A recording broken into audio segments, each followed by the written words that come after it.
What's good, YouTube? It's your boy BallOrFallBird, the one and only Mr. BallOrFall, the one and only Mr. Do It All, the one and only Mr. Everything Under the Sun will get done because your boy is blessed beyond.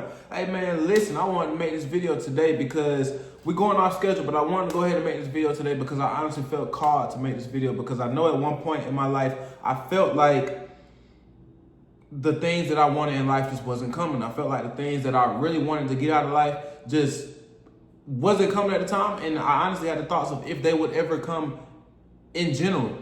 So I wanted to make this video because, and we're going off schedule, but I wanted to make this video because I was watching my partner's YouTube. Shout out Vidal, shout out Devarius, whatever y'all know him by. If y'all don't know him, y'all go check his page. I will make sure that I link it in the description. His page is a lot, in a sense, a lot like mine. He's been doing this longer than I have though. He talks a lot about purpose, just doing the right things in life, trying to get to where you want to be at, and just all that kind of good stuff. He dropped a lot of game, a lot of gems, a lot of knives that I feel like y'all could benefit from, just like I benefit from my page. So y'all go give his page a look. Like I said, his page will be linked down in the description. But I wanted to make this video because I was watching his page today while I was trying to figure out which one of my pre-recorded videos I wanted to put out for today.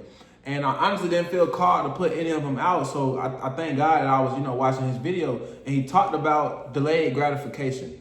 And I was like, well, shit, let me make a video about how we learn to accept delayed gratification. And he talked about it in his video. He talked about how he's trying to, change his mindset. And, he kind of, nipped that thought in the bud of where he was like, oh, well, I'm not getting to where I want to be at. All this good kind of stuff.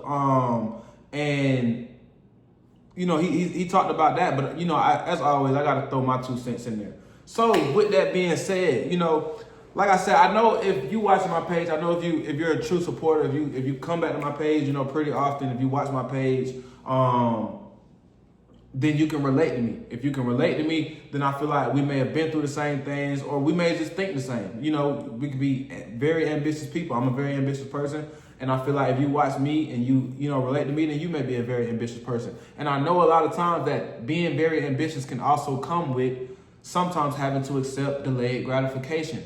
Why is that?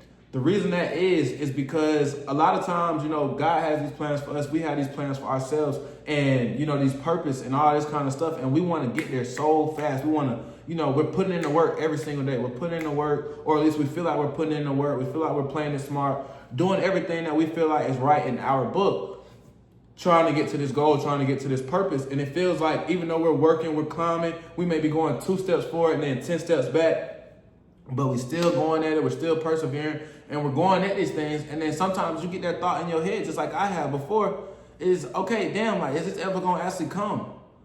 And the reason why we think about that, and I can give a quick, few quick examples is when I think about that, like, I know, like in high school, I thought about that with football. I remember in 9th, 10th grade, doing push-ups in the room, 200, I remember to the T, 250 push-ups every night and 500 abs every night.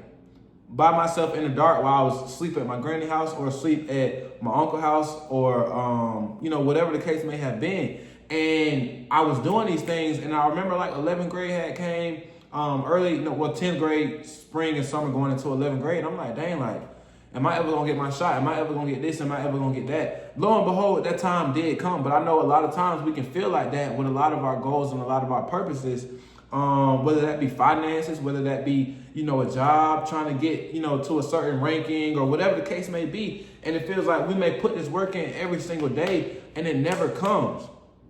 So the reason why I really wanted to make sure that I talked about this video is because, like I said, I know at one point I struggled with this. I know if you watch my videos then and you're an ambitious person, then you may struggle with this as well. So I wanted to make sure that I push this out here for y'all.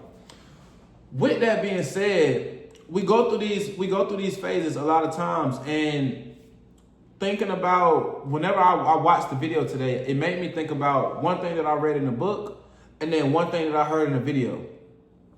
In this book, and I cannot remember the name of the book to save my life, but we have to think of ourselves and where we want to go as planting seeds. Planting seeds, the fruit that comes from these trees, the fruits that we bear, whatever the case may be, it all comes from a seed, all right? And the reason why I'm giving this example is because you have to plant a seed. when we put the work in every day, when we say, okay, I'm gonna go out here, I'm gonna grind this amount of hours, I'm gonna go out here, I'm gonna go work out every single day, I'm gonna go out here, I'm gonna go do this, that, and the third every single day, or however many days out the week that you plan to do this kind of stuff, these are seeds that are being planted. And as we all know, whenever you plant a seed, you obviously don't bear the fruit from that seed. You don't get the product of that seed, whether it be a tree, a fruit tree, whatever the case may be. That seed does not turn into the fruit or that tree that same day. But guess what you still have to do in order for it to get to that point? You have to consistently water it. You have to water it every day. You have to give it sunlight every day. And that's the same thing with our input objectives. And that's what I call it. These are our input objectives. We have to be biased. We have to make sure that we have a strong bias, a strong urgency to making sure that we're doing the input objectives. What are the input objectives? Like I said, if your goal is a certain fitness goal, that's working out every single day. That's eating right every single day. If you want to get to a certain financial goal, that's putting up a certain amount of money every day. That's working hard, working a certain amount of hours every single day for this money.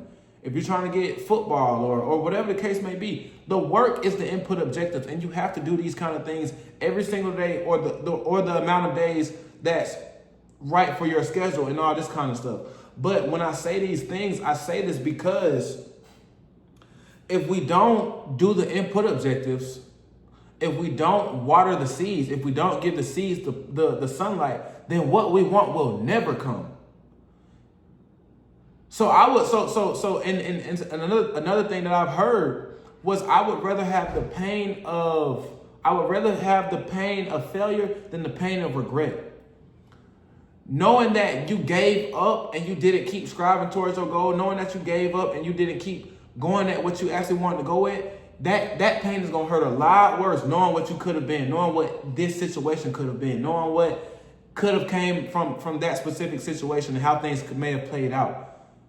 You see what I'm saying? So if you don't put the input objectives in, now I'm not saying chase something forever and then leave everything else in the dirt. But just like that Thomas Edison example that I gave y'all in one of the other videos, he tried 3,000 times to get the light bulb to work and it did not work. And he still continued to go until it worked. He did the input objectives every single day. He did the input objectives of trying new things, doing this, doing that, until it actually worked. And then when it finally works, lo and behold, everybody's celebrating. Everybody, that's when the celebrations, that's when the cheers, and that's when everything comes. So we have to treat ourselves like a plant. We have to treat the things, our goals, like a plant. We have to plant the seed. That's just, okay, putting it out there. Then we have to water it and give it sunlight every single day. That's doing the work, and that's making sure that we're smart about it. Every single day. So we knock that out. And then one of the things that I heard from the video in relation to, being on your purpose and wanting to get things, you cannot jump or skip the action for the byproduct. A lot of times we may try to do quick fixes. We may try to, I know some people that have scammed for money, all these kind of things, and it doesn't get them to where they want to be. You can't skip the action for the byproduct. So when I say all these things, I want to make sure that I'm saying we need to have a strong, fast, urgent action to bias to action. We have to make sure that we're putting in the actions. The actions have to be done every single day. And then patient and slow with the outputs. The outputs are going to come in God's perfect timing, in our perfect timing, in perfect due timing, whatever the case may be, whoever you believe in. The outputs will come. Some things you have to make it to where it's inevitable that certain things are gonna come. You put in so much work, it'll be like the world will flip over before you don't get the outcome that you're chasing. As long as you're doing it right, as long as you're doing it with good intentions, as long as you're doing it in a smart way and in a hard working way. And that's the last thing that I want to hit on. Track what we're doing and be patient with the output objectives. Even though we're working hard as hell, even though we're, grinding every single day, there's things that we can track within that grind, within that working season to make sure that maybe we can do it a little bit smarter. Maybe we can delegate this task to somebody else. Or maybe we can do this to help set this up. Don't just work relentlessly and go at a goal. And yes, work relentlessly, but don't just work relentlessly and not really ever take a time back to kind of sit and say, okay, I can change this up to do this faster. I can, try to fit this amount of work into this amount of hours. So it's things that we can do to work smarter, and that's a lot of times where tracking comes from. Tracking comes from, okay, I've been working this hard. I know some things that I can be doing different. I know some things that may make my job a little bit easier. So track it, start doing those things, and maybe certain things in the output objectives that we're wanting for will start to come in a different way. Nonetheless, man, like I said, I did not want this video to be too long, but I want to make sure that I leave y'all with this. Do not give up on your damn goals. The pain of regret is a far worse pain than the pain of failure. If you fail, you fail. At least you try. A lot of people ain't never failed that shit in life because they won't try. But guess what? In 10, 15, 20 years, they have the pain of regret. I know some things that I had the pain of regret. Maybe I should have done it earlier. I have the pain of regret of not learning about investments and finances in college the way that I should have. So now I'm regretting, a lot of the decisions that I made. But at the end of the day, they made me who I am today. That's the reason why I'm here making these YouTube videos. So when I say all these things, like I said, let's make sure that we're putting in the input objectives and we're tracking the input objectives. And then the output objectives, we're being patient with that. They will come in its due timing. They will come in their due timing. So like I said, man, I say all of this. Let's make sure that we continue putting in the work. We're not going to give up. It's the ball or fall family, man. We either going to ball or we're going to fall. You're going to fall and fail, or, you're going to fall and give up on your plans. You can ball, you can fail sometimes, and then still win the championship. You can lose a couple games and still win the championship, whatever the case may be. So like I said, man, do y'all want to ball or do y'all want to fall with this family, man? Hey, man, it's your boy BallOrFallBird, the one and only Mr. Ball or Fall, the one and only Mr. Do It All, the one and only Mr. Everything Under the Sun Will Get Done, because your boy is best beyond. I am out.